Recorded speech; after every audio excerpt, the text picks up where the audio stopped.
Ma che ha tu te la foca di sena road droghi ne mangia ya ta.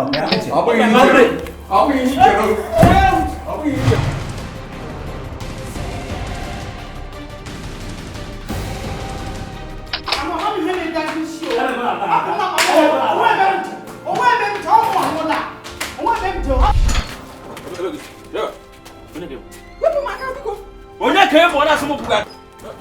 Wanje bela kanya kan na se ko popo. Onye ki na popo ndi mu yan na ku ni ya. Na tuaju. Ke fa mo ya no ba. Onya. Ndiko. Asho ngwa gi na. Adini ani bi. Onye wo mani chanwa nka pokwa ndi na asipa. Odi mi anya mara zie ni ho yiri. Agwala na ha o. Asa nwe chotari chena na nka. Uche gị dị ya. Hola ma. Chineke. Eleghị ime nga.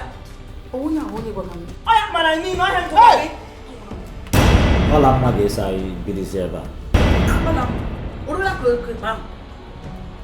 Orula ke ba. Ene m ka ga asị isi mebie kwa ara chikwa gị ntị. Ọ gbasara gị. Ọ gbasara gị. Nwa agbọghọ mfere ba bụ nwa ada bụ Chioma. Nwanyị chọrọ na. Tofia kwa. Chukwu ajụ. Mgbagwe mmagi. Mmagi bipụrụ ọnụ kwụọ m oji obi ebi ụkasị. Ọrụ na-esi n'uche nna na nwaanyị ọzọ ekwekọrịtala na ha ga-alụ ọwashi. Esi na ọwashi. Ire eme nwanne m nwaanyị nwara. Nye anyị egwu atọrọ gị. Gịnị na-eme ebe a? Kedu onye nwaanyị ahụ? Nwaanyị ewu onye? Mbọsị ọbụla m fụọ ọkpa gị ebu abịa m. Mbọsị nwaanyị ahụ bata be m ya fefe mmiri. Nwaanyị ka osisi ụkwụ.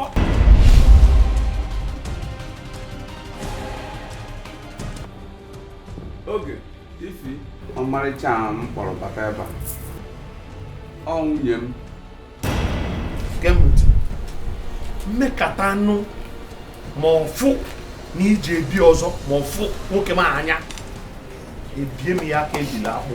Chioma onye ọbụla gafetere nụ na-emepe nri ụzọ bata be m ọkwe kedu ihe onye ka ebu ama m onye bụ chere biko.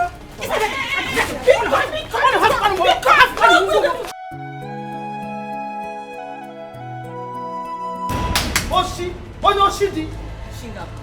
Onye? Asị gị shinga. Biko ọ gị nwa ga-eshebe afọ. Shinga afọ mere n'ahịa kpọkọ dịka eyi. Ọ gị ka ị na-eme ebe a? Ọ dị mụ na ọbụrụ gị kwesịrị ịla ebe a taa. Isi mmiri. gị nọ ebe a Owo gị mmemme ya. Nna m agwa Yesu. Ma fọ Chioma ime otu awa na-abịa abịa nna. Ntị ebe a pụọ onwe ga-afụ m ọzọ. Ọ na-azụ m. Ewo chimbambamba nwa m. Jee yipụ mụkwara mụ ka enyi jee yipụrụ m akwa m ọsọ. Na agwara gị na emechakwa na ite ọfụrụ ga-abụkwa ite ochie. Ọ dịkwa ka iburu gị ite ochie kịta. Stuck on you. Got this feeling down deep.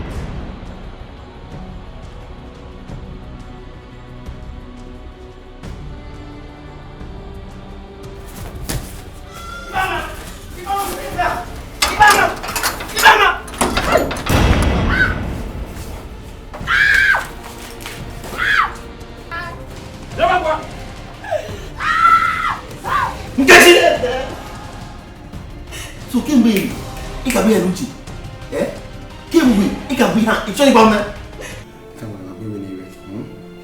Chioma na ebe a Chioma bụ nke m Ewo nekwa na anya biko. Kedu onye na ebe eme? Isi gị na-aba. Abịa n'ịkpọrọ Chioma nwunye m na nwa ahụ bụ n'afọ. si adịrọ gị Ị na-akpa nwa gị nwoke ọkwa ya?